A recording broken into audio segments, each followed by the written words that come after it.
പ്രിയപ്പെട്ടവരെ,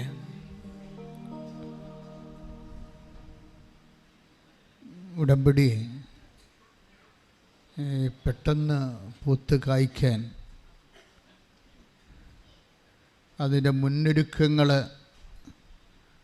നമ്മൾ കുറച്ചുകൂടി ശ്രദ്ധിക്കുന്നത് നല്ലതായിരിക്കും. ഇപ്പം ചിലർക്ക് ഉടമ്പടി എന്തുകൊണ്ടാണ് ലാഗ് ചെയ്യണത്?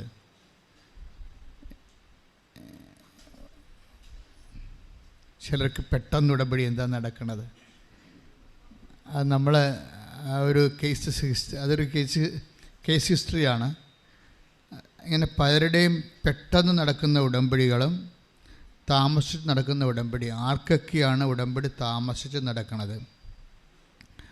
ആർക്കൊക്കെയാണ് ഉടമ്പടി പെട്ടെന്ന് നടക്കുന്നത്? ആ സാക്ഷികൾ മാത്രം നമ്മൾ വെറൈറ്റി ആയിട്ട് മാറ്റിയിട്ടൊന്ന് സ്കാൻ ചെയ്ത് അനലൈസ് ചെയ്ത് നോക്കിയാൽ നമുക്കൊരു സത്യം മനസ്സിലാവും. ഇപ്പോൾ നമ്മളൊരു വൃക്ഷം വെച്ച് പിടിപ്പിക്കുന്നു, അല്ലെങ്കിൽ ഒരു ചെടി വെക്കുന്നു. നമ്മളെന്ത് ചെയ്യും? ചെടി അങ്ങനെ തന്നെ കൊണ്ട് വെക്കത്തില്ലല്ലോ. എന്തു ചെയ്യും? ആ മണ്ണൊക്കെ ഒന്ന് ഉരുക്കുമല്ലേ ആദ്യം. മണ്ണൊക്കെ ഉരുക്കി കളയുണ്ടെങ്കിലൊക്കെ പറിച്ച് മാറ്റി മണ്ണൊക്കെ ഒന്ന് ഇളക്കി, വേരോടാൻ വേണ്ടി മണ്ണൊക്കെ ഇളക്കി കൊടുത്ത് ഒരടിവളമൊക്കെ അവിടെ ഇട്ട്, എന്നിട്ടാണ് നമ്മൾ ചെടി വെച്ചിട്ട് നനയ്ക്കുന്നത്. അപ്പോഴത് വേരോട്ടമുള്ളത് കാരണം പെട്ടെന്നത് പൊങ്ങി വളരും. ഒത്തിരിയേറെ ചെടികളുടെ ഇടയ്ക്ക് കൊണ്ടുപോയി നമ്മൾ ഉദ്ദേശിക്കുന്ന ചെടി വെച്ചാൽ പലപ്പോഴും ഈ പ്രസരണ നഷ്ടമെന്ന് ഞാൻ ഇടയ്ക്ക് പറയാറുള്ളത് പോലെ പ്രസരണ നഷ്ടം ഉണ്ടാകും. പ്രസരണ നഷ്ടമെന്ന് പറയുന്നത് KCBക്കാർ പറയുന്ന ഒരു സൂത്രമാണ്. സൂത്രമല്ല, ഒരു സത്യം. അവർ പറയും, ഇടുക്കിയിൽ അവർ കുറേ കറണ്ട് ഉണ്ടാക്കിയാൽ അത് ആലപ്പുഴ വരുമ്പോൾ കുറേ ഈ വയറിലൊക്കെ കൂടി ചെമ്പ് വയറിലോ അലുമിനിയം വയറിലൊക്കെ സഞ്ചരിച്ച് പിന്നെ ആ വയറ് വല്ല തെങ്ങിലോ മരത്തിലൊക്കെ ഉരസിയിട്ടുണ്ടെങ്കിൽ അവർ ടച്ച് വെട്ടും. അവർ ടച്ച് വെട്ടാൻ വരുന്നില്ലേ?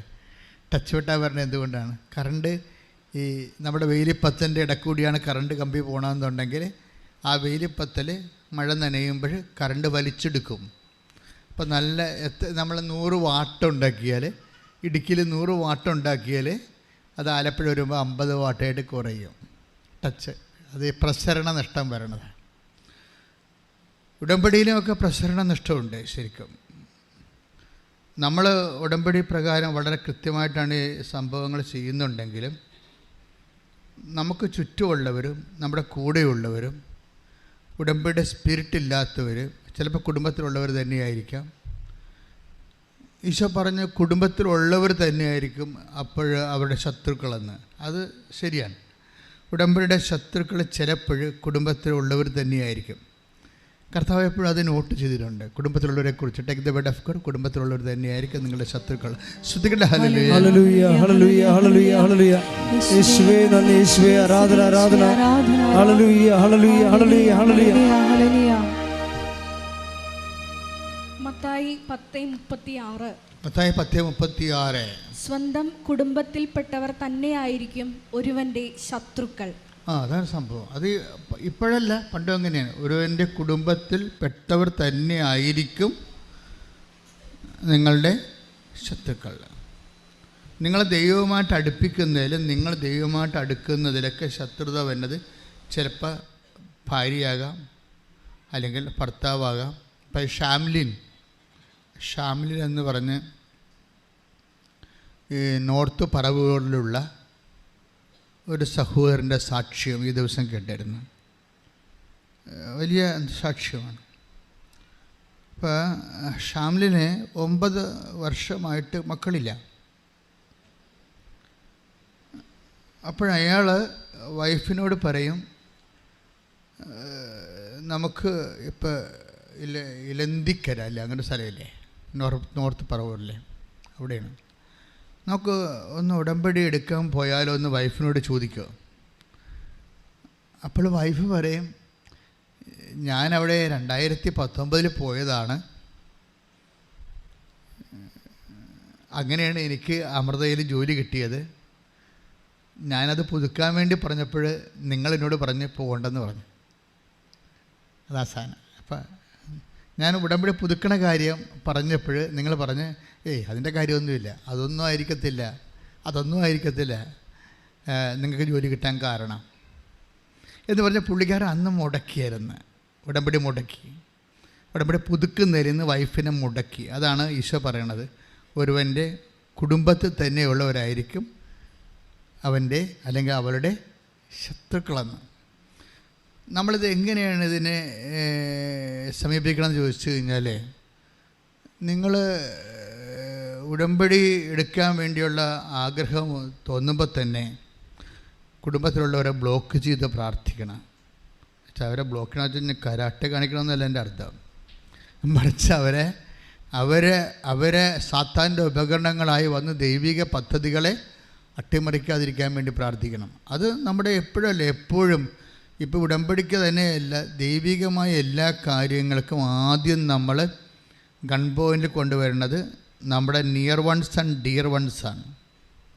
നമ്മളെ ഏറ്റവും അടുത്തവർ, ചിലപ്പോൾ കൂട്ടുകാരാകാം, കൂട്ടുകാരത്തികളാകാം, അങ്ങനെയുള്ളവരെ എപ്പോഴും നമ്മൾ ശ്രദ്ധിക്കണം. വെച്ചാൽ അവർക്ക് വേണ്ടി നമ്മൾ പ്രെയർ ചെയ്തുകൊണ്ടിരിക്കണം. കാര്യം അവരിൽ നിന്ന് കൂടുതലും മോശമാകാതെ ഒന്നും സംഭവിക്കാതിരിക്കാൻ. സാധാരണ മോശമായതൊക്കെ സംഭവിക്കും, കൂടുതൽ മോശമായതൊന്നും ഈശോ ഒരു ശ്രദ്ധിക്കുന്നൊരു വിഷയമാണ്. Take the word of God, കൂടുതൽ മോശമായത്. ശ്രദ്ധിക്കട്ടെ.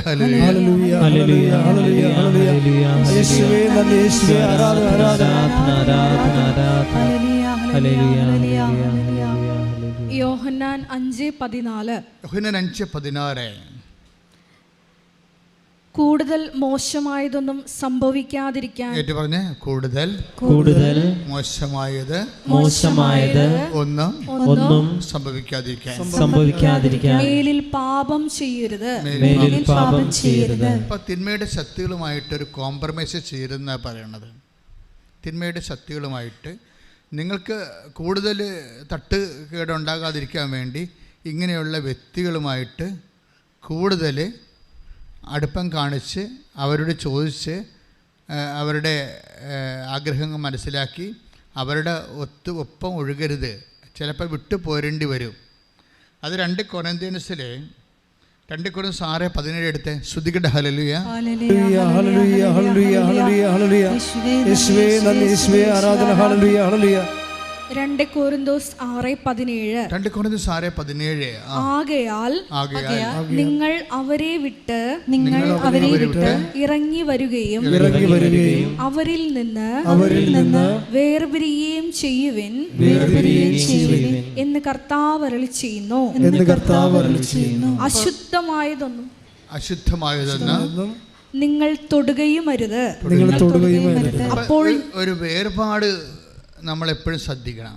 ഉടമ്പടി ഒരു വലിയ വിഷയമാണ്. നമ്മൾ ദൈവമായിട്ട് ഈ ജീവിതത്തിൽ ഒരു കാലത്തും ഇല്ലാത്ത പോലെയുള്ള വലിയ ബന്ധത്തിലേക്ക് വരികയാണ്. അപ്പോഴേ കളകളെയൊക്കെ നമ്മൾ പറിച്ചു മാറ്റണം. അതാണ് പൗലോസ് അപ്പോസ്തലൻ പറയണത്. നിങ്ങൾ അവരെ 2 കൊരിന്ത്യർ 6:17 ഒന്നൊരു വായിച്ചേ. ആകയാൽ നിങ്ങൾ അവരെ വിട്ട് ഇറങ്ങി വരികയും അവരിൽ നിന്ന് വേർപിരിയുകയും ചെയ്യുവിൻ എന്ന് കർത്താവ് അരുളി ചെയ്യുന്നു. അപ്പം ചില കൂട്ടുകെട്ടുകളിൽ നിന്നും ഒക്കെ നമ്മൾ ഒരു വേർപാട് കീപ്പ് ചെയ്ത് വേർപാട് ജീവിതം എന്ന് പറയും. ഉടമ്പടിക്കാലത്ത് ഒരു വേർപാട് കാണിക്കണം. കാര്യം അല്ലെന്നുണ്ടെങ്കിൽ അവരുടെ വൈറസ് നമ്മളിലേക്ക് കയറും. ഇത് നമ്മളെ ഡൗൺ ആക്കി കളയും. ഇപ്പോൾ കണ്ട ഇപ്പോൾ എന്താ ഷാംലിൻ്റെ വീട്ടിലെന്താ സംഭവിച്ചത്? അവർക്ക് ജോലി ഇല്ലാതിരുന്ന് അവർ രഹസ്യമായിട്ട് ഭർത്താവിനെ അറിയാതെ ഇവിടെ ഒന്ന് ഉടമ്പടി എടുത്തു. പക്ഷേ ഉടമ്പടി അവർക്ക് ജോലി ഉടനെ കിട്ടി. ഇന്നും ആ ജോലി പോയിട്ടില്ല. പക്ഷേ ഉടമ്പടി പുതുക്കാൻ ഹസ്ബൻഡിനോട് ചോദിക്കാൻ പറയും, അതിൻ്റെ ആവശ്യമൊന്നുമില്ലെന്ന് പറയും. അപ്പോൾ ഹസ്ബൻഡിന് വേണ്ടി നമ്മൾ നിരന്തരം പ്രാർത്ഥനയുടെ സബ്ജക്റ്റാക്കി മാറ്റണം. ചിലപ്പോൾ കുറച്ച് സമയം എടുക്കുന്നേ ഉള്ളൂ. പക്ഷേ ഒരിക്കൽ പ്രാർത്ഥനയുടെ സബ്ജക്റ്റ് ആക്കിയാൽ എപ്പോഴായാലും ഈ വിക്കറ്റ് വീഴുമെന്നുള്ള കാര്യത്തിൽ യാതൊരു ഡൗട്ടും ഇല്ലാത്ത കാര്യമാണ്. കാര്യം ഇപ്പം തന്നെ ആദ്യത്തെ ഉടമ്പടി എടുക്കുന്നത് ആരുമായിട്ടാണ്? ദൈവം എബ്രാഹുമായിട്ടാണ് ഉടമ്പടി എടുക്കുന്നത്, അല്ലേ? ആദ്യത്തെ ഉടമ്പടി ദൈവം ഇപ്പം നമ്മൾ നോഹയുടെ ഉടമ്പടി കഴിഞ്ഞാൽ ഇപ്പം 4ാമത്തെ ഉടമ്പടി, അത് ഏദനിക് ഉടമ്പടി, ആഡമിക് ഉടമ്പടി, നൗഹായിൻ ഉടമ്പടി. അത് കഴിഞ്ഞിട്ട് പിന്നീട് വരുന്നതാണ് എബ്രാഹിമിക് ഉടമ്പടി വരുന്നത്. 4ാമത്തെ ഉടമ്പടിയാണ് ദൈവം എടുക്കുന്നത് എബ്രാഹുമായിട്ട്. ഈ എബ്രാഹുമായിട്ട് ഉടമ്പടിയുടെ സമയം വരുമ്പോൾ ആ ഉടമ്പടിയിൽ ഇതുപോലൊരു പ്രശ്നമുണ്ട്. എന്താണ് പ്രശ്നം? ആ ഉടമ്പടി ചെയ്തുകൊണ്ടിരിക്കുന്ന സമയത്ത്, എബ്രാഹുമായിട്ട് ദൈവം ഉടമ്പടി ചെയ്തുകൊണ്ടിരിക്കുന്ന സമയത്ത് വൈഫ് ചിരിക്കും. അതാണ് കുഴപ്പം. അത് നിസ്സാര കാര്യമല്ല. എബ്രാഹത്തിനെ പാതാളക്കുഴിയിൽ എത്തിച്ചതിൻ്റെ പിന്നിൽ സാറായുടെ വലിയ ശക്തമായ ചിരിയുണ്ട്. അപ്പോൾ ദൈവം അത് ശ്രദ്ധിച്ചു. ഇവരെ ശ്രദ്ധിച്ചു കഴിഞ്ഞപ്പോൾ നീ ചിരിച്ചു. അല്ല, ഞാൻ ചിരിച്ചില്ല എന്നൊക്കെ പറഞ്ഞെങ്കിലും ദൈവം പറഞ്ഞു, ഇല്ല, നീ ചിരിച്ചു. പിന്നീട് ആ ഉടമ്പടിയെ മുഴുവനും നശിപ്പിച്ച് കളയണതും ഉടമ്പടിയുടെ സമയം ലാഗ് ചെയ്യിക്കുന്നത് സാറായാണ്, അല്ലേ? എബ്രാഹത്തിന് കൊടുത്ത ഉടമ്പടി ചെയ്തുകൊണ്ടിരിക്കുന്ന സമയത്ത് take the word of God. ശ്രുതികട ഹല്ലേലൂയ ഹല്ലേലൂയ ഹല്ലേലൂയ ഹല്ലേലൂയ ഹല്ലേലൂയ. യേശുവേ നന്ദി, യേശുവേ സ്തുതി, ഹല്ലേലൂയ. യേശുവേ ആരാധന ആരാധന. ഉൽപ്പത്തി 18:11 മുതലുള്ള തിരുവചനങ്ങൾ. അബ്രാമും സാറായും വൃദ്ധരായിരുന്നു. അവർക്ക് ഗർഭധാരണ പ്രായം കഴിഞ്ഞിരുന്നു. അതിനാൽ സാറ ഉള്ളിൽ ചിരിച്ചുകൊണ്ട് പറഞ്ഞു, എനിക്ക് പ്രായമേറെയായി, ഭർത്താവും വൃദ്ധനായി, എനിക്കിനി സന്താന സൗഭാഗ്യം ഉണ്ടാകുമോ? കർത്താവ് അബ്രാഹത്തോട് ചോദിച്ചു, വൃദ്ധയായ തനിക്കിനി കുഞ്ഞുണ്ടാകുമോ എന്ന് ചോദിച്ച് സാറ ചിരിച്ചതെന്തുകൊണ്ട്? കർത്താവിന് കഴിയാത്തത് എന്തെങ്കിലുമുണ്ടോ? നിശ്ചിത സമയത്ത് വസന്തത്തിൽ ഞാൻ നിൻ്റെ അടുത്ത് തിരിച്ചു വരും, അപ്പോൾ സാറായിക്ക് ഒരു മകനുണ്ടായിരിക്കും. അതൊരു വാഗ്ദാനമാണ്. ഉടമ്പടി 3 തരത്തിലാണ് നമുക്ക് കിട്ടുന്നത്. ഒന്ന് വാഗ്ദാനമായിട്ട് കിട്ടും, പിന്നെ ചട്ടമായിട്ട് കിട്ടും, പിന്നെ നിയമമായിട്ട് കിട്ടും. ഇപ്പം നിങ്ങൾ കർത്താവിൻ്റെ വചനത്തിലുള്ള ഒരു വചനം നീ അത് പാലിക്കണം എന്ന് വിചാരിച്ചോ. കർത്താവിൻ്റെ ഒരു നിയമം നീ പാലിക്കുകയാണ്. അവിടെ നീ ഓട്ടോമാറ്റിക്കായിട്ട് കൃപാസനത്തിൽ വന്നില്ലെങ്കിലും നീ ഉടമ്പടിയിലായി. ഉടമ്പടിക്ക് 3 ഫോംസ് ഉണ്ട്. ഒന്ന് നിയമം, റൂൾസ്, പിന്നെ ചട്ടം, റെഗുലേഷൻസ്. ഇതുപോലെ തന്നെയാണ് നിയമവും ചട്ടവും പിന്നെ പ്രോമിസ്. കർത്താവിൻ്റെ വാഗ്ദാനങ്ങൾ വിശ്വസിച്ച് കഴിയുമ്പോൾ നമ്മൾ ഉടമ്പടിയിലായി. കർത്താവിൻ്റെ വാഗ്ദാനത്തിൽ നമ്മൾ വിശ്വസിച്ച് കഴിഞ്ഞാൽ ഉടനെ നമ്മൾ ഉടമ്പടിയിലായി. കർത്താവിൻ്റെ നിയമം നമ്മൾ അനുഷ്ഠിച്ചു കഴിഞ്ഞാൽ നമ്മൾ ഉടമ്പടിയിലായി. കർത്താവിൻ്റെ ചട്ടങ്ങൾ, ഈ നിയമങ്ങളും ചട്ടങ്ങളൊക്കെ ആയിട്ട് വ്യത്യാസമുണ്ടേ. അപ്പോൾ നമുക്കൊരു take the word of God ശ്രദ്ധിക്കട്ടെ മക്കളെ. ഹല്ലേലൂയ ഹല്ലേലൂയ ഹല്ലേലൂയ ഹല്ലേലൂയ. യേശുവേ ആരാധന ആരാധന ആരാധന. ഹല്ലേലൂയ ഹല്ലേലൂയ ഹല്ലേലൂയ ഹല്ലേലൂയ. യേശുവേ നന്ദി, യേശുവേ സ്തുതി, ഹല്ലേലൂയ. സങ്കീർത്തനം 105:9. സങ്കീർത്തനം 105:9 ശ്രദ്ധിക്കട്ടെ. ഹല്ലേലൂയ ഹല്ലേലൂയ ഹല്ലേലൂയ ഹല്ലേലൂയ. ആരാധന ആരാധന യേശുവേ ആരാധന ആരാധന ആരാധന യേശുവേ ആരാധന. 105 സങ്കീർത്തനം 9 തിരുവചനം. അബ്രാഹത്തോട് ചെയ്ത ഉടമ്പടി. ഏറ്റു പറഞ്ഞ്, അബ്രാഹത്തോട് ചെയ്ത ഉടമ്പടി. അബ്രാഹത്തോട് ചെയ്ത ഉടമ്പടി ഇസ്ഹാക്കിന് ശപഥപൂർവം നൽകിയ വാഗ്ദാനം തന്നെ. കണ്ടില്ലേ? ഉടമ്പടി ഒരേ സമയം തന്നെ അബ്രാഹത്തോട്. ഇപ്പം സങ്കീർത്തനം 105:9 ഏറ്റു പറഞ്ഞ അബ്രാഹത്തോട് ചെയ്ത ഉടമ്പടി. ഇസ്ഹാക്കിനോട് ശപഥപൂർവം ചെയ്ത വാഗ്ദാനം തന്നെ. ഇപ്പം ഉടമ്പടി ഒരു നിയമമാണ്. അതേസമയം തന്നെ അതിൽ തന്നെ ആ നിയമം നമ്മൾ അനുസരിക്കുമ്പോൾ നമ്മൾ ഉടമ്പടിയിലായി. ഇപ്പം കാത്തലിക്സിന് കറക്റ്റായിട്ട് സഭാ നിയമമുണ്ട്. ഞായറാഴ്ച ദേവാലയത്തിൽ പോകണം, കർത്താവിൻ്റെ ദിവ്യവിരുന്നിൽ പങ്കെടുക്കണം. അത് നിയമമാണ്. ആ നിയമം പാലിച്ചു കഴിയുമ്പോൾ അവർ ഉടമ്പടിയിലാണ്. അപ്പം അവർ ഉടമ്പടിയിലായി. ഇതുപോലെ ഓരോ ദൈവത്തിൻ്റെ കൽപ്പനകൾ എന്ത് തന്നെയാണ്. ഇപ്പം മാതാപിതാക്കന്മാരെ ബഹുമാനിക്കണം. നമ്മുടെ മാതാപിതാക്കന്മാരോട് ആദരവ് കാണിച്ചു കഴിഞ്ഞാൽ അപ്പം നമ്മൾ ദൈവമായിട്ട് ഉടമ്പടിയിലായി. ഇങ്ങനെ ഓരോ കാര്യവും നമ്മൾ ദൈവത്തിൻ്റെ ആ ഉടമ്പടി ഒരു ജീവിതമാണ്. ശരിക്കും പറഞ്ഞാൽ ജീവിതക്രമമെന്ന് പറയാൻ പറ്റത്തില്ല. ഉടമ്പടി ഒരു ജീവിതമാണ് ശരിക്കും. എന്നുവെച്ചാൽ നിങ്ങൾ ഇതൊക്കെ ചെയ്യുമ്പോൾ ഇതൊക്കെ നിങ്ങൾ ചെയ്യുന്നവരാണ്, ചെയ്യാത്തവരല്ല. പക്ഷേ ഇത് ഉടമ്പടിയാണ് നിങ്ങൾക്ക് അറിയത്തില്ല. മനസ്സിലായില്ലേ? അപ്പം അതുകൊണ്ട് അത് അറിഞ്ഞിട്ട് അത് ദൈവസ്നേഹത്തോടെയാണ് ഇത് നമ്മൾ ചെയ്യുമ്പോൾ നമുക്ക് ഉടമ്പടിയുടെ റിട്ടേൺസ് കിട്ടും. ഞാനത് ചെയ്യണത് ദൈവസ്നേഹത്തോടെയാണ്. ദൈവവും ഞാനും തമ്മിൽ ഉടമ്പടി പാലിച്ച് ദൈവവും ഞാനും തമ്മിൽ ആന്തരികമായ ആത്മബന്ധത്തിലാണ് ഇപ്പോൾ ജീവിക്കുന്നത്. അത് ജീവിക്കാൻ വേണ്ടിയാണ് ഞാൻ ഈ ആചാരം അനുഷ്ഠിക്കുന്നത്. അപ്പോൾ ഇങ്ങനെ ഓരോ കാര്യവും ദൈവസ്നേഹത്തിലെ എൻ്റെ ചട്ടങ്ങളുണ്ട്. ശ്രുതിക്കട്ടെ മക്കളെ.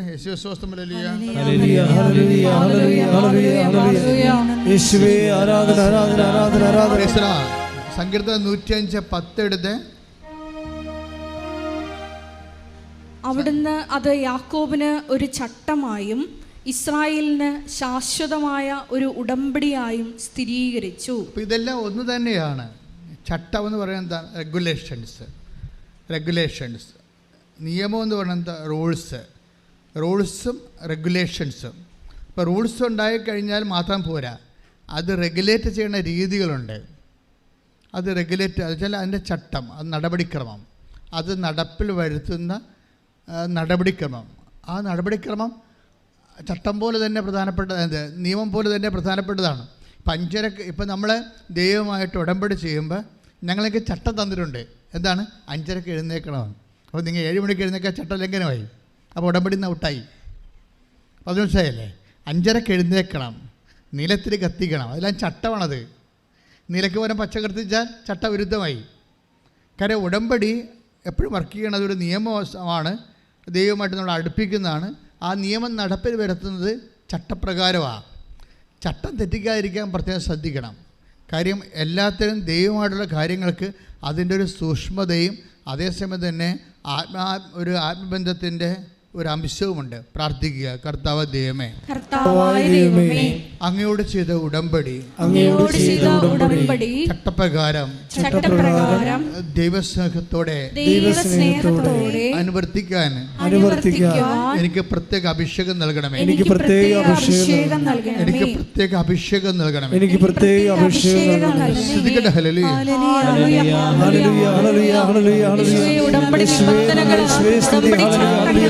ദൈവസ്നേഹത്തോടെ പങ്കെടുക്കുന്ന ഞങ്ങളെ ഓരോരുത്തരെയും അഭിഷേകം ചെയ്യണമേ.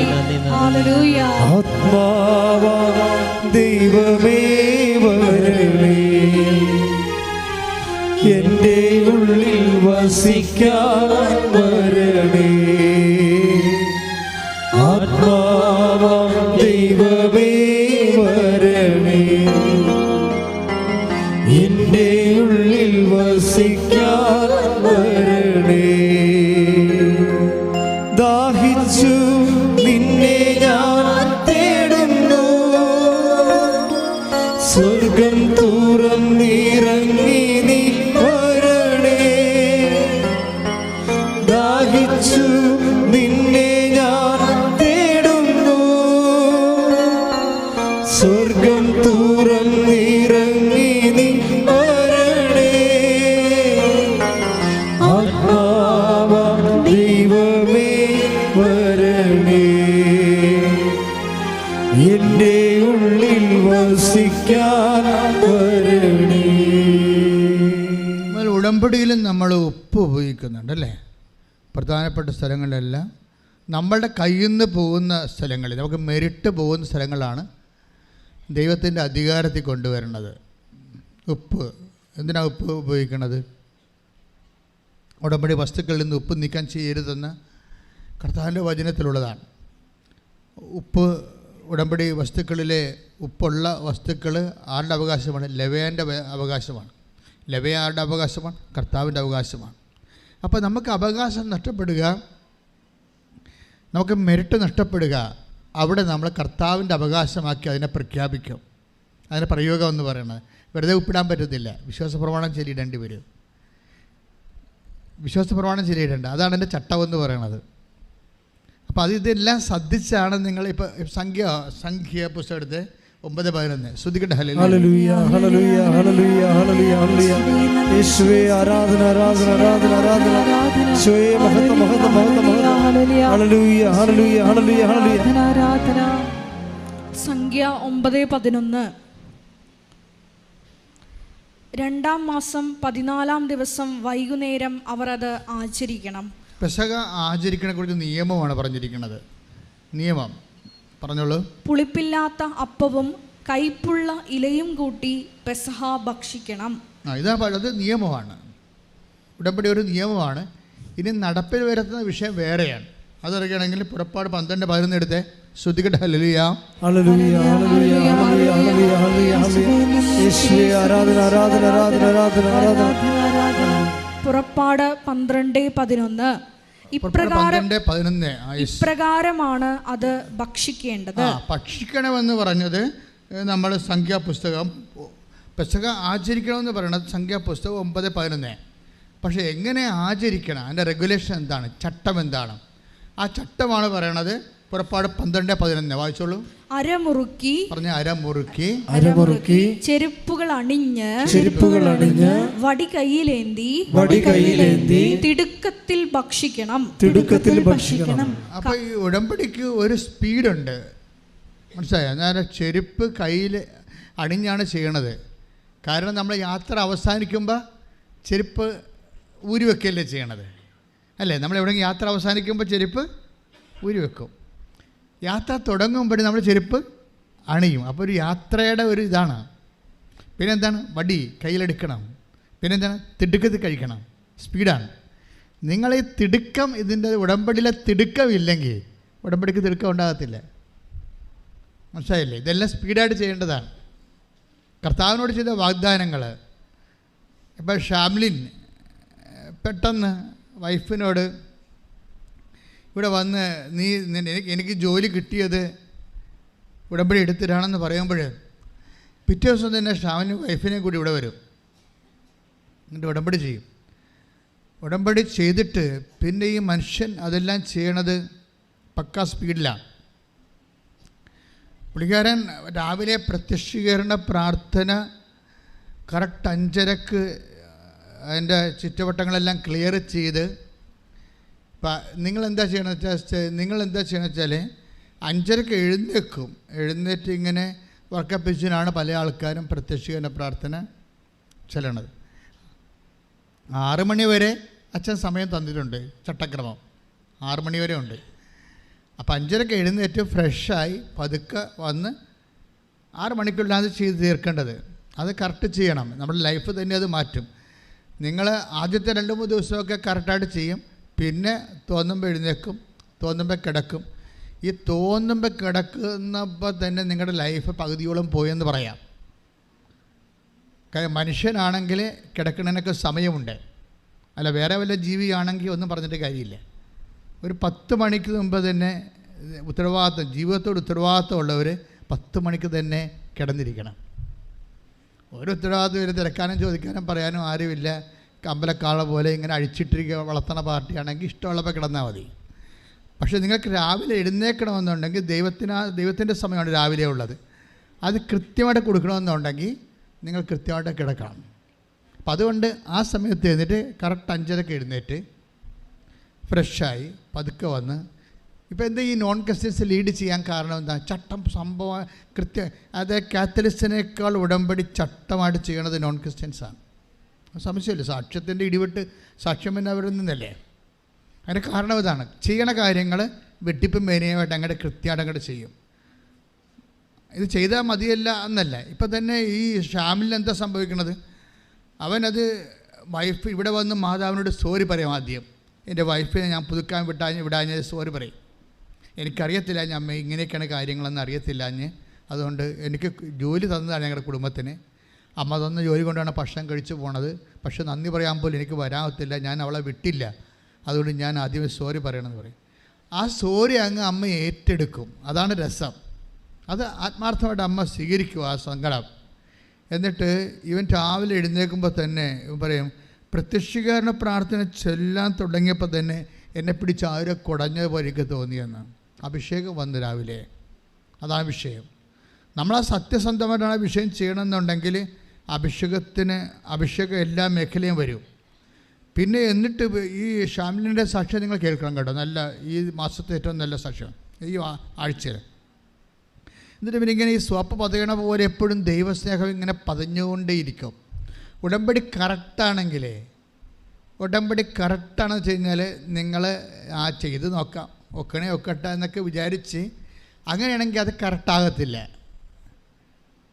മറിച്ച് ഉടമ്പടി കറക്റ്റായിട്ട് ഇത് ചെയ്തിരിക്കും, ദൈവത്തിന് വേണ്ടി ജീവിക്കും, ദൈവത്തിനെ മഹത്വപ്പെടുത്തും, ദൈവത്തിന് വേണ്ടി ഞാൻ സാക്ഷിയാകും എന്നൊക്കെ പറഞ്ഞ് ആത്മാർത്ഥമായിട്ട് എന്നോട് തന്നെ ഞാനൊരു ഉടമ്പടി ചെയ്യും, ഒരു സ്വകാര്യ ഉടമ്പടി.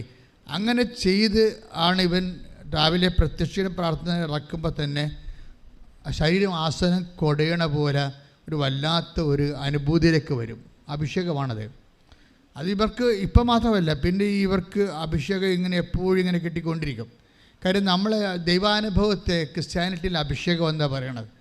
അപ്പം നമ്മൾ തലയിൽ കൊണ്ടുവന്ന് രാജാക്കന്മാർക്കും പട്ടമഹർഷിമാർക്കും തൈലം തേക്കണ അഭിഷേകമല്ല, ഇത് പരിശുദ്ധാത്മാ നിറവിന് അഭിഷേകം എന്നാണ് പറയുന്നത്. അത് നമുക്ക് ഫീൽ ചെയ്യും, കൃത്യമായിട്ട് നമുക്ക് ഫീൽ ചെയ്യും. അപ്പോൾ ഈ ഫീൽ ചെയ്യണ സമയത്ത് ഈ ദൈവസ്നേഹം ഇങ്ങനെ നുരഞ്ഞ് പതഞ്ഞ് കയറുമ്പോൾ എന്ത് ചെയ്യുന്ന വെച്ചാൽ ദൈവത്തിന് വേണ്ടി ജീവിക്കണം. ഈ ഷാവിലിൻ്റെ മനസ്സിലെ പരിശുദ്ധാത്മാവ് കൊടുക്കുന്ന ഒരു ത്വരയാണ്, ദൈവത്തിന് വേണ്ടി ജീവിക്കണം. അപ്പോൾ കൊടുങ്ങല്ലൂർ അമ്പലത്തിൻ്റെ 4 സൈഡിലുള്ള റോഡുകളിലൊക്കെ ഇവൻ കൊണ്ടടന്ന് ഈ കൃപാസനം പത്രം പ്രേക്ഷിതനായിട്ട് വിതരണം ചെയ്യും. അപ്പം ചിലരൊക്കെ വലിച്ചു കയറി ദൂരെ കളയാൻ പത്രം പിടിച്ച് മേടിച്ചിട്ട് വലിച്ചു കയറി കളയും. അപ്പം പറയും, അമ്മ മാതാവേ അവരോട് ക്ഷമിച്ചേക്കണമെന്ന് പറയും. ദൈവസ്നേഹം ഉള്ളവർക്ക് അങ്ങനെയാണല്ലോ. ദൈവസ്നേഹം ഉള്ളവർക്ക് ഉണ്ടിൻ്റെ ഉള്ളിൽ ശാപമല്ല വരുന്നത്. കർത്താവ് ഇപ്പോൾ 14 അധ്യായമില്ല റോമ എന്താ പറയണത്? റോമ 14 പറയും, നിങ്ങളെ ദോഹിക്കുന്നവരെ ആശീർവദിക്കുവിൻ, ആശീർവദിക്കുക മാത്രമേ ചെയ്യാവൂ. Take the word of God. സ്തുതിക്കട്ടെ. ഹല്ലേലൂയ ഹല്ലേലൂയ ഹല്ലേലൂയ ഹല്ലേലൂയ ഹല്ലേലൂയ ഹല്ലേലൂയ. യേശുവേ നന്ദി. ഹല്ലേലൂയ ഹല്ലേലൂയ ഹല്ലേലൂയ. യേശുവേ സ്തുതി. ഹല്ലേലൂയ ഹല്ലേലൂയ ഹല്ലേലൂയ. യേശുവേ ആരാധന ആരാധന ആരാധന ആരാധന ആരാധന. യേശുവേ ആരാധന ആരാധന ആരാധന. യേശുവേ ആരാധന. റോമ 12:14. യേശുവേ നന്ദി. ഹല്ലേലൂയ. നിങ്ങളെ പീഡിപ്പിക്കുന്നവരെ അനുഗ്രഹിക്കുവിൻ. ഏറ്റു പറഞ്ഞ്, നിങ്ങളെ പീഡിപ്പിക്കുന്നവരെ അനുഗ്രഹിക്കുവിൻ. അനുഗ്രഹിക്കുകയല്ലാതെ ശപിക്കരുത്. അപ്പോൾ അനുഗ്രഹിക്കുക അല്ലാതെ ശപിക്കരുതെന്ന് പറഞ്ഞാൽ എന്താ കാര്യം? അനുഗ്രഹിക്കും, എന്നാലും നീ എനിക്കിട്ട് പാര വെച്ചല്ല. ഞങ്ങളുടെ ഏത് പട്ടിക്കും ഒരു ദിവസം ഉണ്ടാവും, ഞങ്ങളുടെ പുളിച്ചയും പൂക്കും മനസ്സിൽ വിചാരിക്കല്ലേ. മനുഷ്യന്മാരുടെ സ്വഭാവം അതാണല്ല. നമുക്കിവിടെ പണി തന്നവരും പാര വെച്ചവരുമൊക്കെ നമ്മളിപ്പോൾ ഉടമ്പടിയൊക്കെ എടുത്തോണ്ട് ഇങ്ങനെ വായു വെള്ളവും കൊണ്ട് അടക്കണം. നമ്മളായിട്ടൊരു പ്രശ്നം ഉണ്ടാക്കേണ്ടതൊക്കെ പറഞ്ഞ് അടക്കണം. പക്ഷേ എന്നാലും മനസ്സിൽ ഓർക്കും, എന്താണ്, നീ എനിക്കിട്ട് പണിതല്ലേ, എപ്പോഴെങ്കിലും ഒരു ദിവസം ഉണ്ടാവും, ഏത് പട്ടിക്കും ഒരു ദിവസം ഉണ്ടല്ലോ എന്ന് മനസ്സിൽ വിചാരിക്കും. ആ ബൈബിൾ അതവിടെ അവിടെ വെച്ച് കട്ട് ചെയ്തിട്ടുണ്ടല്ലേ, അനുഗ്രഹിക്കുക അല്ലാതെ മറിയ മനസ്സിലൊന്നും വിചാരിക്കരുത്. അതാ വിഷയം. പ്രാർത്ഥിക്കുക, കർത്താവ് ദൈവമേ, ഉടമ്പടിക്കാലത്ത് വിശുദ്ധിയോടെ ജീവിക്കാൻ, ദൈവസ്നേഹത്തോടെ ജീവിക്കാൻ, ക്ഷമിച്ചോട് ജീവിക്കാൻ, ശത്രുക്കളെ ആശീർവദിക്കാൻ എന്നെ അഭിഷേകം ചെയ്യണമേ.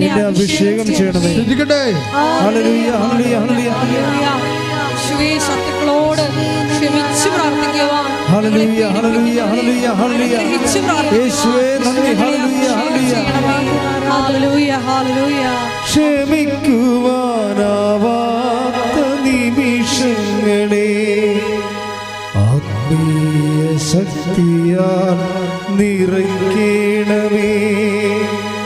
മറക്കുവാൻ കഴിയാത്ത ദുഃഖങ്ങളെ മനസ്സിൽ നിന്നു നീ മായ്ക്കണമേ. ക്ഷമിക്കുവാനാവാത്ത നിമിഷങ്ങളെ ആത്മീയ ശക്തിയാൽ നിറയ്ക്കണമേ. മറക്കുവാൻ കഴിയാത്ത ദുഃഖങ്ങളെ മനസ്സിൽ നിന്നു നീ മായ്ക്കണമേ. യേശുവേ യേശുവേ നീ മാത്രമെൻ സഹായം. യേശുവേ യേശുവേ നീ മാത്രമെൻ സഹായം. അപ്പോൾ കയ്യിലിരുന്ന പത്രം മേടിച്ച് ആൾക്കാർ വൈരാഗികൾ കീറിക്കളയുകയാണ്. കീറിക്കളയുമ്പോഴും ഈ ഷാമിൽ എന്താ പ്രാർത്ഥിക്കണത്? കർത്താവേ അവരോട് ക്ഷമിക്കണമേ. അല്ലാതെ നീരസമില്ല, സങ്കടമില്ല, ഒന്നുമില്ല. പക്ഷെ തൻ്റെ ജോലി ചെയ്യുന്നതിൽ ആ മനുഷ്യൻ പിന്നോട്ട് മാറുന്നില്ല. ദൈവസ്നേഹമാണെന്താ? ഈ ദൈവസ്നേഹത്തെ തോൽപ്പിക്കാൻ പറ്റത്തില്ല. പിറ്റേ ദിവസം എന്നിട്ട് ഈ മനുഷ്യൻ പറയണേ, ഞാൻ പിന്നെയൊക്കെ എനിക്ക് എന്താണ് സംഭവിച്ചതെന്ന് എനിക്ക് മനസ്സിലാവണില്ല. ഞാൻ പുറത്തിറങ്ങുമ്പോഴൊക്കെ കാണുന്നവരെല്ലാം പാവത്തങ്ങളാണെങ്കിൽ ചോദിക്കും, എനിക്കുള്ള കാശെല്ലാം അവർക്ക് കൊടുക്കും. ഉടമ്പടി അഭിഷേകമായിട്ട് അത് പ്രയോഗത്തിൽ വന്നിട്ട് ദൈവം ഇങ്ങനെ കൂടെ സഞ്ചരിക്കുമ്പോൾ ദൈവം ഈ സ്നേഹത്തിൻ്റെ ഒരു പ്രവാചകനായിട്ട് ഈ മനുഷ്യൻ മാറുകയാണ്. അങ്ങനെ മാറി കർത്താവിൻ്റെ ജോലി അത് എല്ലാവർക്കും, അതായത് ഭക്ഷണം മേടിച്ച് കൊടുക്കും, പൈസ പൈസ കൊടുക്കേണ്ടവർക്ക് പൈസ കൊടുക്കും, ആശുപത്രിയിൽ പോയി രോഗികളെ കാണും. ഇതെല്ലാം ത്രില്ലടിച്ച് ചെയ്യുകയാണ്. ഈ വടി കയ്യിൽ പിടിച്ച് ചെരുപ്പ് ധരിച്ച് സ്പീഡിൽ ചെയ്യുകയാണ്. ഉടമ്പടിയുടെ സ്പീഡുണ്ട്. അല്ല വല്ല കാലത്തും കൂടി ഒപ്പിച്ച് ചെയ്താൽ മതിയല്ല. ഇന്ന് ജൂലൈ മാസമല്ലേ, ഇത് അവസാനം വരെ, ഈ മാസം അവസാനം വരെ ഉണ്ടല്ല എന്നൊക്കെ വിചാരിച്ച് ചെയ്യണേ കുഴപ്പമൊന്നുമില്ല. പക്ഷേ ഫലവും അതുപോലെ തന്നെയായിരിക്കും. ഇതിൻ്റെ സ്പീഡെന്ന് പറയുന്നത് ദൈവസ്നേഹത്തിൻ്റെ സ്പീഡാണ്. ദൈവസ്നേഹമുള്ള ആൾക്കാരെ സംബന്ധിച്ചിടത്തോളം അവൻ ഇങ്ങനെ ഫയറായി പോവും. തീക്ക് വല്ല ബുദ്ധിയും ബോധവും ഉണ്ട്, കത്തി അങ്ങോട്ട് കയറും. അതായത് ദൈവസ്നേഹത്താൽ ഒന്ന് പ്രാർത്ഥിച്ചേ, കർത്താവ് ദൈവമേ, ഉടമ്പടിയിലെ സ്നേഹപ്രവർത്തികളെ സ്പീഡായി ചെയ്യാൻ, അതിവേഗം ചെയ്യാൻ, സന്തോഷത്തോടെ ചെയ്യാൻ ദൈവസ്നേഹത്താൽ എന്നെ ഇപ്പോൾ അഭിഷേകം ചെയ്യണമേ. എന്നെ അഭിഷേകം ചെയ്യണമേ. ശ്രദ്ധിക്കട്ടെ. യേശുവേ നന്ദി. ഹല്ലേലൂയ ഹല്ലേലൂയ ഹല്ലേലൂയ. യേശുവേ ആരാധന ആരാധന ആരാധന ആരാധന. ഹല്ലേലൂയ ഹല്ലേലൂയ ഹല്ലേലൂയ. യേശുവേ നന്ദി. യേശുവേ സ്തുതി. ഹല്ലേലൂയ ഹല്ലേലൂയ. കൈയടിച്ചുകൊണ്ട്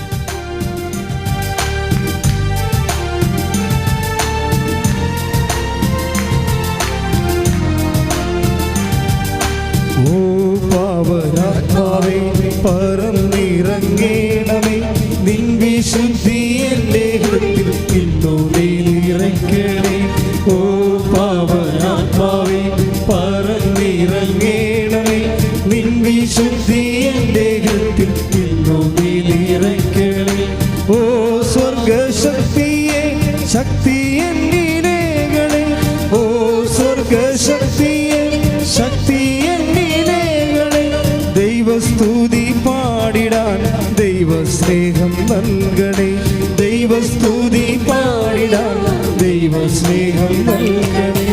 ഓ പാവനാത്മാവേ പറന്നിറങ്ങേണമേ, നിൻ വിശുദ്ധി എൻ്റെ ഹൃദയത്തിൽ ഇന്നു നീ നിറയ്ക്കണേ. ഓ പാവനാത്മാവേ പറന്നിറങ്ങേണമേ, നിൻ വിശുദ്ധി എൻ്റെ ഹൃദയത്തിൽ ഇന്നു നീ നിറയ്ക്കണേ. പരിശുദ്ധ പരമദിവ്യകാരുണ്യത്തിന് ആരാധനയും സ്തുതിയും പുകഴ്ചയും ഉണ്ടാകട്ടെ. അപ്പോൾ ഇതിന് ഉടമ്പടിക്ക് നമ്മളിപ്പോൾ സംസാരിച്ചെടുക്കുന്ന വിഷയം എന്താണ്?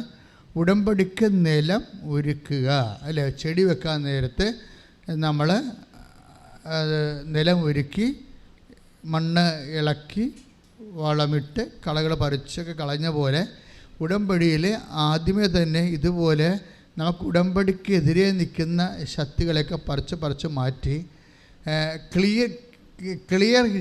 ഗ്രൗണ്ട് ക്ലിയർ ചെയ്യണം. ഇംഗ്ലീഷ് ബൈബിളെ he has clear the ground before എന്ന് കിടപ്പുണ്ട്. അതായത് സങ്കീർത്തനം 8:88, സങ്കീർത്തനം 9:8. ശ്രുതികട ഹല്ലേലൂയ ഹല്ലേലൂയ ഹല്ലേലൂയ ഹല്ലേലൂയ ഹല്ലേലൂയ. യേശുവേ നന്ദി, യേശുവേ ആരാധന ആരാധന ആരാധന ആരാധന. 80-ാം സങ്കീർത്തനം 8-ാം തിരുവചനം. ഈജിപ്തിൽ നിന്ന് അവിടുന്ന് ഒരു മുന്തിരിവള്ളി കൊണ്ടുവന്നു, ജനതകളെ പുറത്താക്കി അത് നട്ടുപിടിപ്പിച്ചു. ഇത് രണ്ട് കാര്യമാണ്. ഒന്ന് പറഞ്ഞ് ഈജിപ്തിൽ നിന്ന് അവിടുന്ന് ഒരു മുന്തിരിവള്ളി കൊണ്ടുവന്നു, ജനതകളെ പുറത്താക്കി അത് നട്ടുപിടിപ്പിച്ചു. അവിടുന്ന് അതിനുവേണ്ടി തടമൊരുക്കി അത് വേരൂന്നി വളർന്നു, ദേശം മുഴുവനും പടർന്നു. അപ്പൊ ഇത് അതായത് ഈജിപ്തിൽ നിന്ന് ഈ ഇസ്രായേലിനെ കൊണ്ടുവന്ന കാര്യമാണ് പറയണത്. പക്ഷെ അതിനെ ഒരു മുന്തിരിച്ചെടിയായിട്ട് ഉപമിച്ചിട്ട് പറയണത് എന്താണ്? ഈജിപ്തിൽ നിന്ന് അവിടുന്ന് ഒരു കുഞ്ഞിച്ചെടിയെ കൊണ്ടുവന്ന് രണ്ട് കാര്യങ്ങൾ ചെയ്തു. എന്ത് ചെയ്ത്? അത് അവിടുന്ന് സങ്കീർത്തനം 80:8 വായിച്ചോളൂ. ജനതകളെ പുറത്താക്കി, അതായത് ഉടമ്പടിക്കെതിരെ നിൽക്കുന്ന ശക്തികളെ പുറത്താക്കി. അത് നിസ്സാര കാര്യമല്ല. അതിന് നിങ്ങളെ പല ആൾക്കാരും ഉടമ്പടിക്കെതിരെ നിൽക്കുന്ന ശക്തികളെ മനസ്സിൽ നിന്ന് പുറത്താക്കാതെയാണ് ഇത് ചെയ്തുകൊണ്ടിരിക്കുന്നത്. അത് വളരെ സീരിയസ് വിഷയമാണ്. അത് കർത്താവ് പറഞ്ഞ പോലെ ഭാര്യ മക്കളാകാം. ഇപ്പം സാറാ തന്നെ ചിരിച്ചില്ലേ? ചിരിച്ചതിൻ്റെ പേരിൽ എന്നാ പറ്റിയത്? ആ ഉടമ്പടി ലാഗ് ചെയ്തു, 25 കൊല്ലം ലാഗ് ചെയ്തു. പെണ്ണുമ്പോൾ അത് വിശ്വസിച്ചില്ലല്ല. ചിരിച്ചതിന് കാരണം അവർ പറയുന്നുണ്ട്, ഞാൻ പ്രായമാണ്, ഹസ്ബൻഡും പ്രായമാണെന്ന് പറയുന്നുണ്ട്. ബുദ്ധിപരമാണ്, മെരിറ്റില്ലെന്നാണ് പറയണത് അല്ലേ? നമ്മുടെ ഉടമ്പടി ഭാഷ പറഞ്ഞ സാറാ ചിരിക്കാൻ കാര്യം എന്താ? മെരിറ്റില്ലെന്നാണ് അതവർ പറയുന്നു. Take the word of God. ശ്രുതികട ഹല്ലേലൂയ ഹല്ലേലൂയ ഹല്ലേലൂയ ഹല്ലേലൂയ. യേശുവേ നന്ദി. ഹല്ലേലൂയ ഹല്ലേലൂയ ഹല്ലേലൂയ ഹല്ലേലൂയ ഹല്ലേലൂയ ഹല്ലേലൂയ. യേശുവേ ആരാധന ആരാധന ആരാധന. ഹല്ലേലൂയ ഹല്ലേലൂയ ഹല്ലേലൂയ ഹല്ലേലൂയ. യേശുവേ നന്ദി, മഹത്വം. ആരാധന ആരാധന യേശുവേ ആരാധന. ഉൽപ്പത്തി 18:12. ഉൽപ്പത്തി 18:12. അതിനാൽ സാറ ഉള്ളിൽ ചിരിച്ചുകൊണ്ട് പറഞ്ഞു. ഓക്കേ, ഇതാ ഒന്ന് പറഞ്ഞ. അതിനാൽ സാറ ഉള്ളിൽ ചിരിച്ചുകൊണ്ട് പറഞ്ഞു. എനിക്ക് പ്രായമേറെയായി. അവർ ചിരിക്കാൻ കാരണം എന്താണ്? എനിക്ക് പ്രായം ഏറെയായി. അവർ മെരിറ്റ് ഇല്ലെന്ന് അവർ പറയണത്. ബൈബിളിനെ എപ്പോഴും നമ്മൾ ഉടമ്പടിയിൽ എപ്പോഴും മെരിറ്റോ ഡീമെരിറ്റോ നോക്കത്തുള്ളൂ. സാറ എന്താ ചിരിക്കാൻ കാരണം? എനിക്ക് മെരിറ്റ് ഇല്ല. എന്താ കാരണം? പ്രായം ഏറെയായി. അടുത്ത വിഷയം എന്താ? ഭർത്താവും വൃദ്ധനായി. ഭർത്താവിനും മെരിറ്റ് ഇല്ല. അയാൾ പ്രായമായി വലിയ അപ്പാപ്പനായി. ഭർത്താവ് അപ്പാപ്പനായി, അതേസമയം തന്നെ ഇവരും പ്രായം കവിഞ്ഞ്, മെരിറ്റില്ല. പക്ഷേ എന്താ പ്രോബ്ലം വെച്ച് കഴിഞ്ഞാൽ ഉടമ്പടിയിൽ പലപ്പോഴും വരണത് നമുക്ക് ആൾക്കാരെ ചിരിക്കാൻ കാരണം എന്താ? ഇപ്പം നിങ്ങളുടെ വീട്ടിൽ പോകുമ്പോൾ നിങ്ങൾ ഉടനെ പറയുമോ ഇപ്പം തന്നെ ഇങ്ങനെ ആലപ്പുഴയിൽ നിന്ന് ചുമന്നുകൊണ്ട് പോരുമെന്ന് പറഞ്ഞ് ചിരിക്കും അവർ. അതെന്ന് വെച്ച് കഴിഞ്ഞാൽ നമുക്ക് മെരിറ്റില്ല എന്നുള്ളതാണ്. മെരിറ്റില്ലാത്ത സ്ഥലത്ത് പിന്നെ എന്ത് വർക്കൗട്ട് ചെയ്യാനാണ്? ഈ ഷാംലിൻ സാക്ഷ്യം പറഞ്ഞത് എന്താ? ഒരു കുഞ്ഞ് കിട്ടാൻ വേണ്ടി ഞങ്ങൾ കല്യാണം കഴിച്ചിട്ട് 9 കൊല്ലമായി. കഴിഞ്ഞ 9 കൊല്ലമായിട്ട് കല്യാണം കഴിച്ചിട്ട് ഈ 9 കൊല്ലവും ഞങ്ങൾ ഞാൻ വേലയെടുത്ത കാശും എൻ്റെ വൈഫ് വേലയെടുത്ത കാശും ആശുപത്രികൾ കൊണ്ടേ കൊടുക്കുകയാണ്. എന്തിനാണ്? ട്രീറ്റ്മെൻറ്റിന് വേണ്ടി. അത് അവർ കുഞ്ഞുണ്ടാകാൻ വേണ്ടി ട്രീറ്റ്മെൻറ്റിന് വേണ്ടി ഓരോ തരം ആശുപത്രി ചെല്ലുമ്പോൾ ഓരോ സൂപ്പർ സ്പെഷ്യാലിറ്റിക്കാർ പറയുന്ന അനുസരിച്ച് ഓരോ കാര്യങ്ങൾ ചെയ്ത് ഞങ്ങളുടെ 5 കാലണയില്ലേ ഇപ്പം. കാര്യം 9 കൊല്ലത്തെ ജോലി കാശെല്ലാം ഈ മക്കളുണ്ടാകാൻ വേണ്ടി ട്രീറ്റ് ചെയ്ത് തീർന്നു. അപ്പം അങ്ങനെ തീരുകയാണ്. അതുപോലൊരു അവസ്ഥയാണ് ഈ അബ്രഹാത്തിൻ്റെ അവസ്ഥയും. സാറ ചിരിക്കാൻ കാരണമെന്നാണ്. അവിടെ മെരിറ്റ് തീർന്നു. പണവും ഒരു മെരിറ്റാണ്, അത് തീർന്നു. ചികിത്സിക്കാനുള്ള കാശ് തീർന്നു. പിന്നെ എന്താ അവർക്ക് തീർന്നത്? അവർക്ക് ഇനി കുട്ടികൾ ഉണ്ടാവത്തില്ല എന്നുള്ള ജനിതകമായിട്ട് തന്നെ ഡോക്ടർ സർട്ടിഫൈഡ് ആയിട്ട് കുട്ടികളില്ല, ഉണ്ടാവത്തില്ലെന്നായി. അപ്പം തീർന്നു. അപ്പോൾ സ്വാഭാവികമായിട്ട് ഇനിയിപ്പോൾ ഇതെല്ലാം കഴിഞ്ഞ് സൂപ്പർ സ്പെഷ്യാലിറ്റിയിലെ ഏറ്റവും ടോപ്പായിട്ടുള്ള സയൻറ്റിസ്റ്റുകൾ തന്നെ പറഞ്ഞിരിക്കുന്ന മക്കളില്ലെന്ന് പറഞ്ഞു കഴിഞ്ഞാൽ പിന്നെ ഉടമ്പടി എടുക്കുമ്പോൾ എങ്ങനെ മക്കളുണ്ടാകും? അപ്പോൾ സ്വാഭാവികം കേൾക്കുന്നവർ ചിരിക്കും അല്ലേ? അപ്പം സാറായുടെ ചിരി ഇപ്പോഴും ഉള്ളതാണ്. പക്ഷേ എന്താ പ്രശ്നം എന്ന് വെച്ച് കഴിഞ്ഞാൽ ഇവൻ ഉടമ്പടി എടുത്തു കഴിഞ്ഞപ്പോൾ ഇവന് ദൈവസ്നേഹം ഇങ്ങനെ നിറഞ്ഞില്ലേ? ദൈവസ്നേഹം നിറഞ്ഞിട്ട് ഉടമ്പടിയുടെ ചട്ടങ്ങൾ കൃത്യമായിട്ട് പാലിക്കുകയാണ്. അല്പം പോലും തെറ്റാതെ രോഗികളെ പോയി കാണുന്നു, അനാഥരെ പോയി കാണുന്നു. അതുപോലെ തന്നെ തെരുവിൽ നടക്കുന്ന ആൾക്കാരെ കാണുമ്പോൾ അങ്ങോട്ട് ചെന്ന് ചോദിക്കുന്നു, ഭക്ഷണം കഴിച്ചോ, പൈസ ഉണ്ടോ ചോദിക്കുന്നു, അവർക്കുള്ളത് പങ്കുവെക്കുന്നു. അങ്ങനെയൊക്കെ വന്നു കഴിഞ്ഞപ്പോൾ എന്നാ പറ്റുമെന്നറിയാമോ? 1 മാസത്തിനുള്ളിൽ വൈഫ് പ്രഗ്നൻ്റ് ആകുകയാണ് പെട്ടെന്ന്. അതായത് 9 കൊല്ലം ട്രീറ്റ് ചെയ്തിട്ട് നടക്കാഞ്ഞ കാര്യം ഉടമ്പടിയുടെ 1 മാസം കൊണ്ട് വൈഫ് പ്രഗ്നൻ്റ് ആവും. അപ്പോൾ ആ കുഞ്ഞിനെ കൊണ്ടുവന്നാണ് അവർ സാക്ഷ്യം പറയണത്. നമ്മുടെ മുമ്പിലുള്ള സാക്ഷ്യം അതാണ്. ഞാൻ എന്താ ഇത് പറയാൻ കാരണം വെച്ച് കഴിഞ്ഞാൽ നിങ്ങൾ ഉടമ്പടിയുടെ ഒരു നിലവാരം ഇതാണ്. പക്ഷെ നിങ്ങൾ പലപ്പോഴും ഉടമ്പടി പക്ക ഉഴപ്പിയാണ് ചെയ്യണത്. അതാണ് എൻ്റെ ഏറ്റവും വലിയ പ്രശ്നം. ചട്ടം പാലിക്കുന്നില്ല. ഉടമ്പടി എടുത്തു, അത്രയേ ഉള്ളൂ. പിന്നെ ഒരു പ്രത്യക്ഷനൊക്കെ പ്രാർത്ഥനയൊക്കെ ചെല്ലും, വേറെ ഒന്നും ചെയ്യത്തില്ല. വേറെ ഒന്നും ചെയ്യാത്ത വല്ല പ്രശ്നം. ഈ ഷാംല്യം പറയുന്ന വിഷയം, എനിക്ക് ഓരോ ദിവസവും ദൈവസ്നേഹം എൻ്റെ നിറഞ്ഞുകൊണ്ടേയിരുന്നു. ദൈവസ്നേഹത്തോടു കൂടിയാണ് ഞാനതൊക്കെ ചെയ്യണത്. ദൈവസ്നേഹത്തോടെയാണ് ഞാനതൊക്കെ ചെയ്യണത്. അപ്പോൾ ഇപ്പം ഞാൻ നിങ്ങളോട് പറയണ കാരണം നിങ്ങളിതൊക്കെ ചെയ്യുമായിരിക്കും. ചെയ്തിട്ട് കാര്യമൊന്നുമില്ല. ചെയ്യേണ്ടത് എപ്പോഴും ദൈവസ്നേഹത്തോടെ ചെയ്യണം. ദൈവസ്നേഹം ഒരു ഉമിനീര് പോലെയാണ്.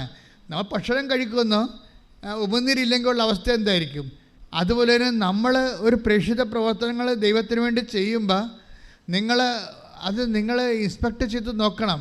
ഇത് am I do it with firm love, ഒരു നല്ല ദൈവസ്നേഹത്തോടെയാണോ ഞാനിത് ചെയ്യണത്? ഒന്ന് പ്രാർത്ഥിച്ചേ. കർത്താവ് ദൈവമേ, ഉടമ്പടി പാലിക്കാൻ ആവശ്യമായ ദൈവസ്നേഹത്താൽ എന്നെ അഭിഷേകം ചെയ്യണമേ.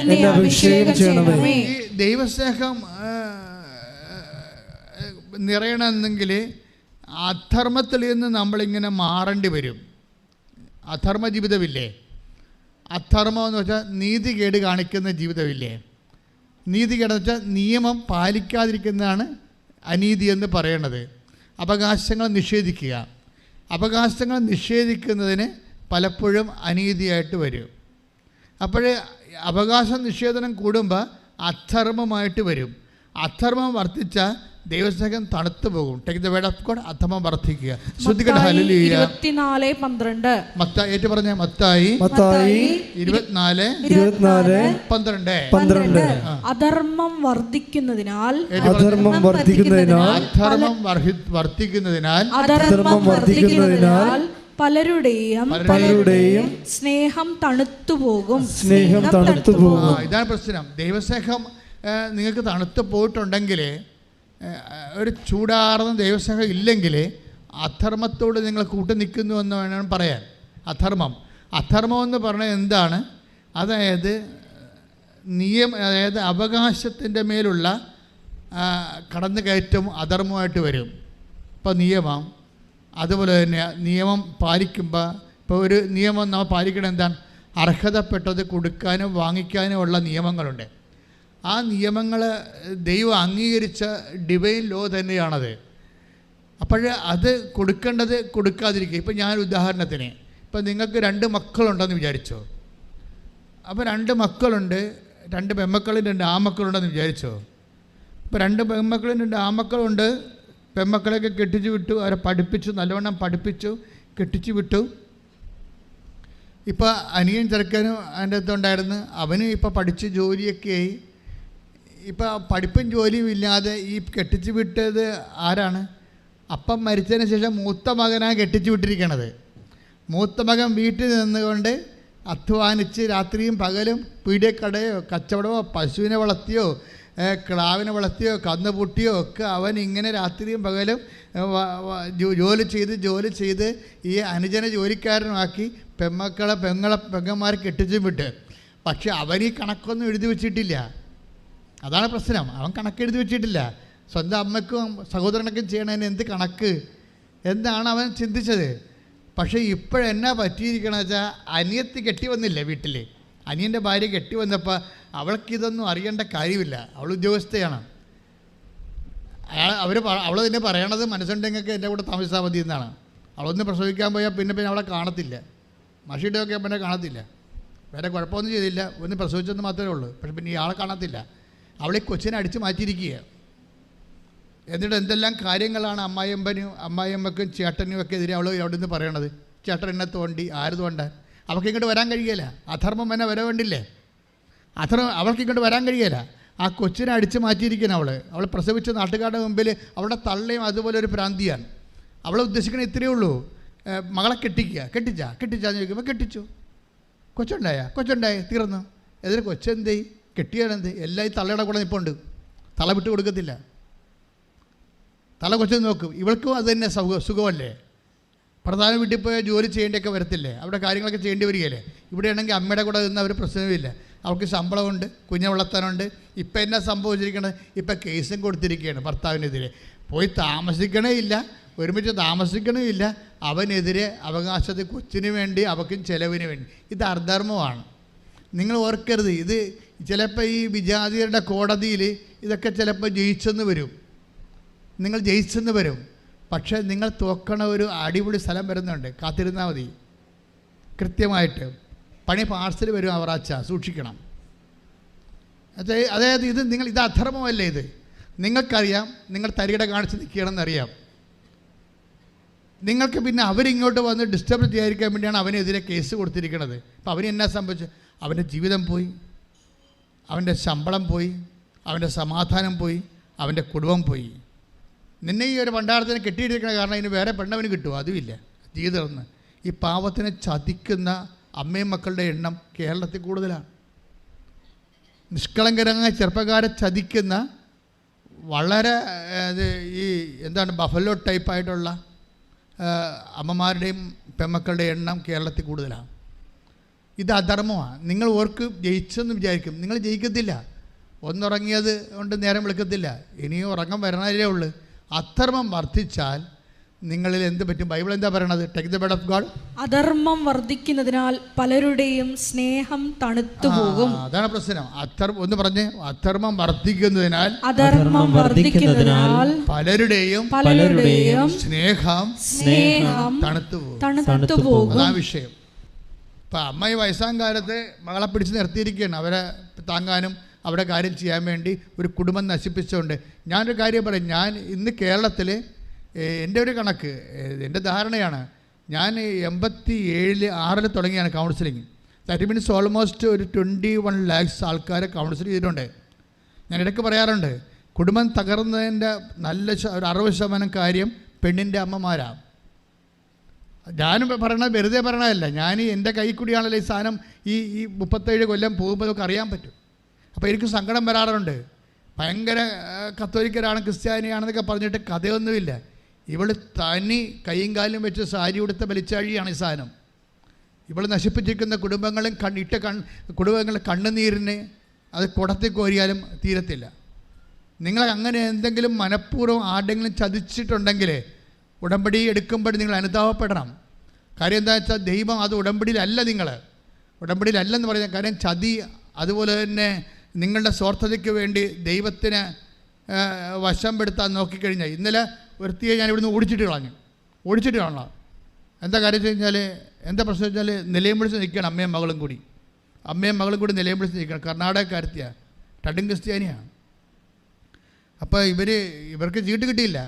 ഇപ്പോൾ ഇവിടെ നിന്ന ഇതിൻ്റെ സ്റ്റാൻഡ് ബൈ ആയിട്ട് നിൽക്കുന്ന സഹോദരൻ എൻ്റെ മുമ്പിൽ കരഞ്ഞപ്പോൾ അയാളെ വിശ്വസിച്ച് എന്നെ ഇൻട്രൊഡ്യൂസ് ചെയ്ത്, അച്ഛാ ഇവർ കർണാടകത്തിൽ നിന്ന് വന്നതാണ്, രാവിലെ വന്നതാണ്, ഇവളുടെ ഭർത്താവ് ഇവളെ ഉപേക്ഷിച്ച് ഭയങ്കര കേസൊക്കെയാണെന്നൊക്കെ പറഞ്ഞു.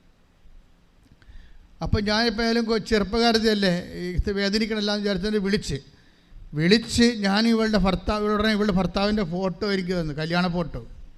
ഞാൻ അതും കൊണ്ട്, അപ്പം ഞാനാണ് തളർന്ന് നിൽക്കുന്നത്. രാവിലെ നിൽക്കുന്ന ഉച്ച കഴിഞ്ഞ് വന്ന് നിന്നിട്ട് നിൽക്കുകയല്ലേ ഇവിടെ. അപ്പോൾ കാലൊക്കെ നീരിറക്കി ഒരു പരുവമാണ്. അപ്പോൾ എന്നാലും ഞാൻ ഈ ഇവരുടെ കല്യാണ ഫോട്ടോയും കൊണ്ട് ഞാൻ അമ്മയടുത്ത് വന്നപ്പോൾ ഈ സൗത്ത് പോളും നോർത്ത് പോളും 2 പോള്, അതായത് ഈ കാന്തം ഒരേ പോളുള്ള കാന്തം വികർഷിക്കണ പോലെ എന്നെ അടിച്ചു മാറുന്ന പോലെ സാധനം തള്ളി മാറ്റി. അപ്പോൾ എനിക്ക് ഡൗട്ട് തോന്നി. കാര്യം അവിടെ കാണിക്കാൻ പറ്റണില്ല. ഞാൻ തിരിച്ചു വന്ന മകളോട് ചോദിച്ചു, എടി നിൻ്റെ കയ്യിലാണോ മിസ്റ്റേക്കാണല്ലോ അമ്മ പറയണമെന്ന് ചോദിച്ചു. നിൻ്റെ കയ്യിലാണല്ലോ മിസ്റ്റേക്ക് എന്നാണല്ലോ അമ്മ പറയണത്. അപ്പോൾ ഉടനെ ഇവർ രണ്ടും പമ്മി. എന്താ പമ്മിയൻ്റെ കാരണം എന്താ? അപ്പോൾ ഞാൻ ഉടനെ കൊച്ചിൻ്റെ അമ്മയോട് ചോദിച്ചു, ഇവളുടെ കയ്യിലാണ് മിസ്റ്റേക്കാണെന്നല്ല അമ്മ പറയണത്. അപ്പോൾ ഞാൻ ലാസ്റ്റ് നിൽക്കണ കാരണം ഞാൻ ചൂടായി നിൽക്കായിരുന്നു. അപ്പോൾ ഞാൻ പറഞ്ഞു, എന്താ കാര്യം, കറക്റ്റ് കാര്യം പറയണമെന്ന് പറഞ്ഞു. അപ്പോൾ പറഞ്ഞു, അച്ഛാ ഇവളുടെ കയ്യിലാണ് മിസ്റ്റേക്ക്. എന്താ കാര്യം? ഇവൾ കല്യാണം കഴിച്ചിട്ട് വേറെ ഒരുത്ത ലൈൻ അടിച്ചതിൻ്റെ ഇടക്ക്. എന്നിട്ട് ഇവൻ ലൈൻ അടിച്ച് വെച്ച് ഇവനെതിരെ കേസ് കൊടുത്തിരിക്കുകയാണ്. അവന് പെണ്ണുമ്പോഴേ നഷ്ടപ്പെട്ട് ഇപ്പോൾ കേസിലുമായി അവൻ. എന്നിട്ട് ആ കേസ് ജയിക്കാൻ വേണ്ടി ഉടമ്പടി എടുത്തിരിക്കുകയാണ്. അടിപൊളി. എങ്ങനെയുണ്ട് പരിപാടി? ഞാൻ പറഞ്ഞു, വല്ല റോഡേ കൂടി പോകണ്ട, വണ്ടി ഇടിക്കാൻ സാധ്യതയുണ്ടെന്ന് പറഞ്ഞു. ഞാൻ വല്ല ഇടവഴി ഉണ്ടെങ്കിൽ കർണാടകയിൽ പോയിക്കൊള്ളാൻ പറഞ്ഞു. എന്ത് ചെയ്യാൻ? ഇതാണ് അവസ്ഥ. ദൈവോട് അത് ഉടമ്പടി ആകത്തില്ല. നിങ്ങൾ തിന്മയിലും അധർമ്മത്തിലും ഇരുന്നുകൊണ്ട് ഉടമ്പടി ചെയ്ത ഉടമ്പടി ആകത്തില്ല. അതറിയണമെന്നുണ്ടെങ്കിൽ നിങ്ങൾ take the word of God ഉൽപ്പത്തി 13:14. Take the word of God ഉൽപ്പത്തി 13:14. ശ്രുതിക്കട്ടെ.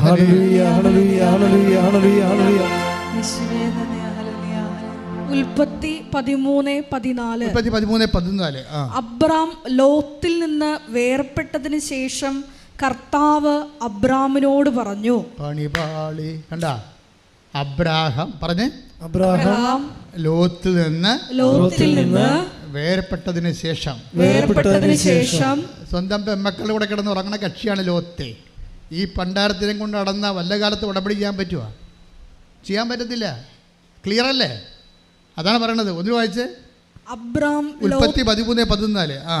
അബ്രാം ലോത്തിൽ നിന്ന് വേർപെട്ടതിന് ശേഷം പറഞ്ഞേ, അബ്രഹാം ലോത്തിൽ നിന്ന് വേർപെട്ടതിന് ശേഷം കർത്താവ് അബ്രാമിനോട് പറഞ്ഞു. കർത്താവ് അബ്രാഹാമിനോട് പറഞ്ഞു, നീ തലയുയർത്തി കിഴക്കോട്ടും പടിഞ്ഞാറോട്ടും തെക്കോട്ടും വടക്കോട്ടും നോക്കുക. നീ കാണുന്ന പ്രദേശമെല്ലാം നിനക്കും നിന്റെ സന്താന പരമ്പരകൾക്കും എന്നേക്കുമായി ഞാൻ തരും. വാഗ്ദാനമാണ്. എൻ്റെ ഉടമ്പടിയായി. ആ മനുഷ്യനെ വിട്ടുമാറി കഴിഞ്ഞപ്പോൾ ഉടമ്പടി ഓട്ടോമാറ്റിക്കായിട്ട് ഉടമ്പടിയായി. അപ്പം ദൈവം മാറി നിൽക്കുകയായിരുന്നു. ശരിക്കും പറഞ്ഞാൽ ആ അസത്തായ മനുഷ്യൻ അബ്രാഹത്തിൻ്റെ ജീവിതത്തിൽ നിന്ന് വിട്ടുമാറി കഴിഞ്ഞപ്പോൾ ഓട്ടോമാറ്റിക്കായിട്ട് ഉടമ്പടിയായി. നിങ്ങൾ എടുത്തിരിക്കുന്ന ഉടമ്പടി ആകണമെങ്കിൽ ആദ്യം തന്നെ അധർമ്മം ഉണ്ടോ എന്ന് നോക്കണം. അധർമ്മം നിങ്ങളുടെ കയ്യിൽ നിന്ന് ദൈവത്തിന് നിരക്കാത്ത എന്തെങ്കിലും കാര്യങ്ങളുണ്ടോ? ഉടമ്പടി ആദ്യം വന്നത് അങ്ങനെയാണ്. വിജയകുമാറിൻ്റെ കയ്യിൽ പാപങ്ങൾ ലിസ്റ്റാണ് ഇടുന്നത്. എൻ്റെ കയ്യിൽ അനുഗ്രഹത്തിൻ്റെ ലിസ്റ്റുകൾ. 4 മണിക്കൂറത്തെ പ്രാർത്ഥന കഴിഞ്ഞപ്പോഴാണ് ഞങ്ങളുടെ രണ്ടുപേരുടെ ലിസ്റ്റ് ഒരുമിച്ച് വെച്ചപ്പോഴാണ് അമ്മ മാതാവിൻ്റെ മധ്യസ്ഥയിൽ ഈശോ പറഞ്ഞത്, അനുദപിച്ചാൽ നീ അനുഗ്രഹം പ്രാപിക്കുമെന്ന്. കൈയടിച്ച് കർത്താവിനെ എല്ലാവരും പാപങ്ങൾ വെറുത്തുപേക്ഷിച്ച് അനുഗ്രഹത്തിന് പാത്രമാകുവാൻ ഉടമ്പടി ആരാധനയിലൂടെ